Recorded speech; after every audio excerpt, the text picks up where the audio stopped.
I'm Erin Figliolino, Associate Director of Brand Operations at HelloFresh. Hope everyone has had an amazing day so far. I know this is the last presentation. I'll try to keep it short and sweet. I know everyone's eager to get to happy hour. So today I'm going to talk to you about the crucial role of effective creative operations in employee morale and retention. So from experience, I've seen a lot of employers put effort into salary, benefits, and other amazing perks that definitely get employees in the door, but often overlooked is what's keeping them there. One of those things is the day-to-day process and how it's affecting employees.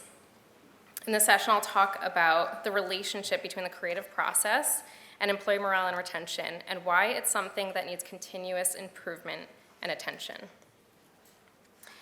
So let's first talk about why this is important, especially right now. So I heard a number of speakers talk about the Great Resignation, so I'm going to be talking about it very briefly once again. But the nation's quit rate actually reached a 20-year high. Some of those more obvious reasons were due to COVID or relocation and entrepreneurship.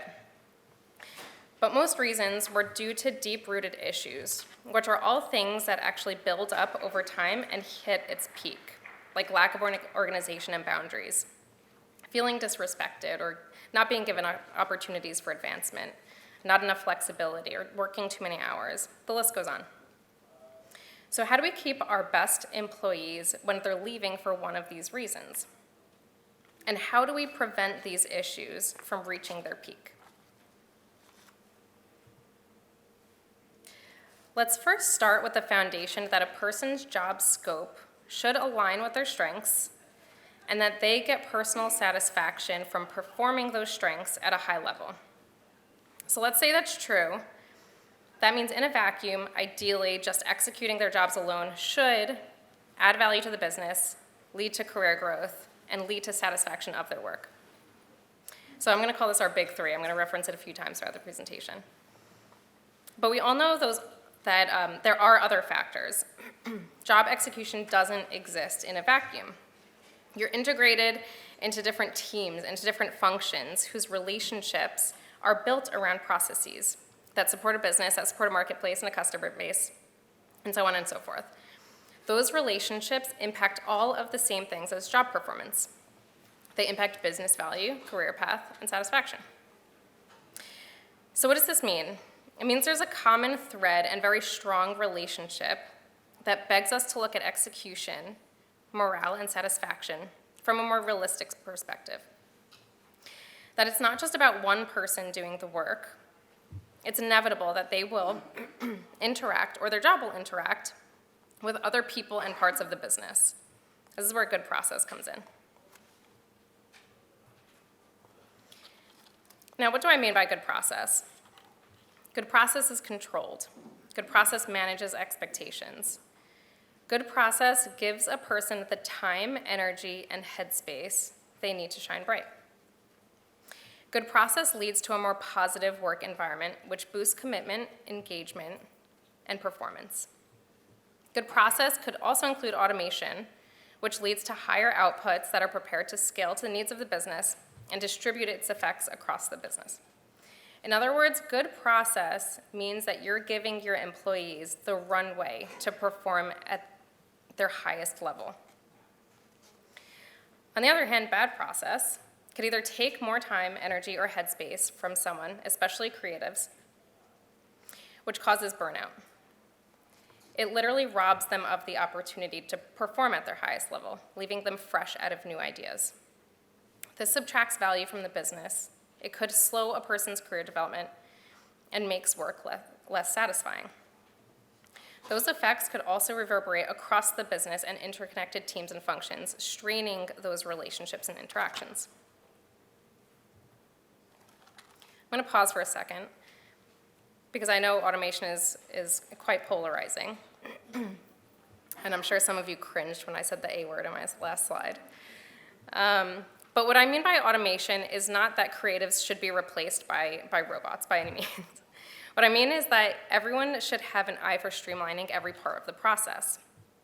And if it can be done with an automation, even better.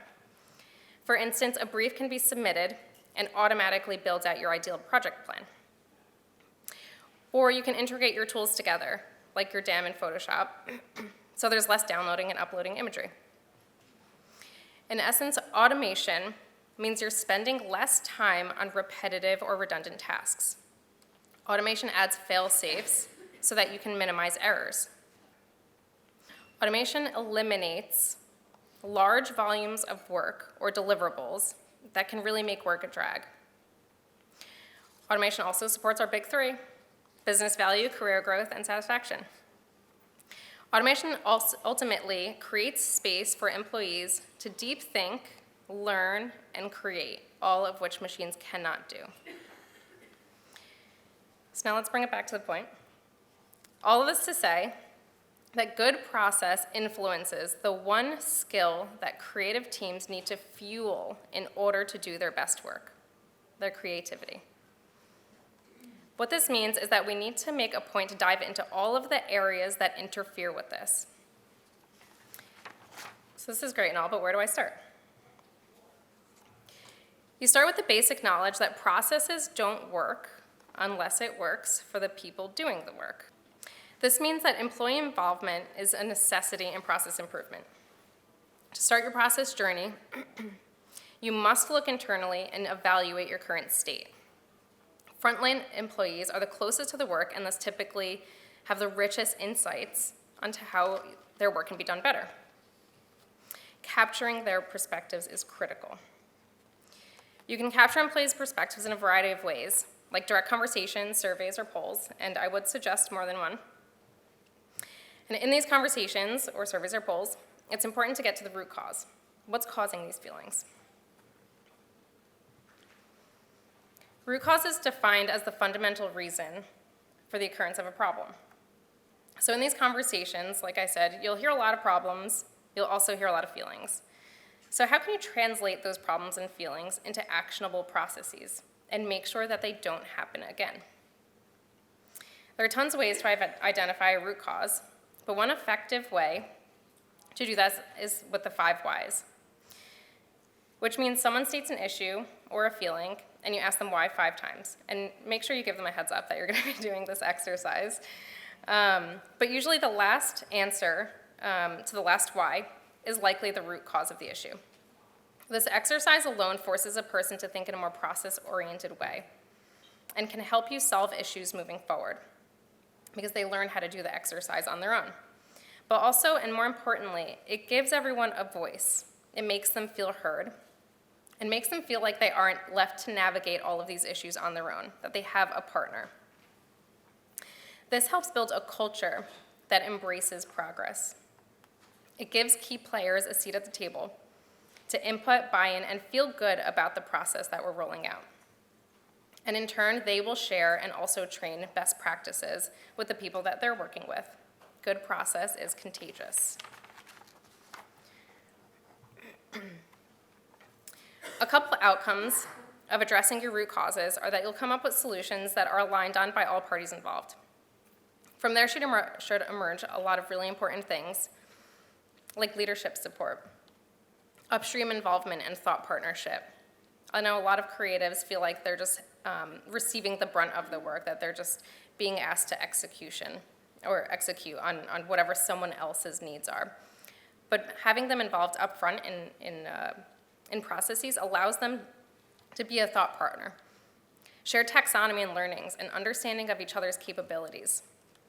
Standard rules of engagements, operating procedures, and communication channels. Standard timelines, all of these things are then agreed upon by all parties. And it can be referenced, especially if there's documentation, and enforced. Most of all, you have less turnover and more dedicated employees because you have these defined roles and responsibilities, but also you have an understanding, or each employee has an understanding of how much value their role specifically has on the organization and why they're there. You have improvement in relationships, which amplifies everyone's abilities, but also their creativity. Lastly, you have loyal and happy employees focused on work that gives them the space to bring out their best strengths. If your team feels confident enough in a process, it's no longer on one person to hold the line. Your full team stands as a united front. So what does this look like in practice? I'll go through two quick examples, one from a photo studio at HelloFresh and the other from the editorial team at HelloFresh, and their improved morale. So first, the photo studio went through a period of turmoil. High turnover, low morale, especially among frontline employees after an acquisition and absorption of another photo studio. Putting a focus on the processes between the two studios to act as one studio but two locations allowed them to focus on where each of their areas of expertise are and streamline roles and responsibilities rather than leaving each person to navigate politics, dig or wait for information, and field questions on their own. A year or two later, now we're seeing, after all of these process initiatives, we're seeing significant improvement in employee morale and growth. But most of all, we're seeing more promotions than ever because people are focused on their areas of expertise. Next is the editorial team. So at the start of the pandemic and working remotely, we started to see a massive decline in engagement within this team. It was clear they started to feel siloed from other functions. So we had these direct conversations with editors, proofreaders, production artists, and we uncovered issues that needed to be addressed. Turns out most of them were on autopilot. After limited face-to-face interaction paired with heads-down work due to the massive growth of the business, there were a lot of errors in their work, which led to too many redundant and administrative tasks that didn't fuel their creativity. There was also insufficient onboarding and duplicative tasks. A lot of people were doing the same work. So we brought on new systems, we created documentation, and removed a lot of the administrative and duplicative tasks. So we actually saved about 10 hours of work for each employee. But we also gave them the opportunity to use those hours for learning and development, to reconnect those relationships across the business, but also we had time left over for them to be creative and think more deeply.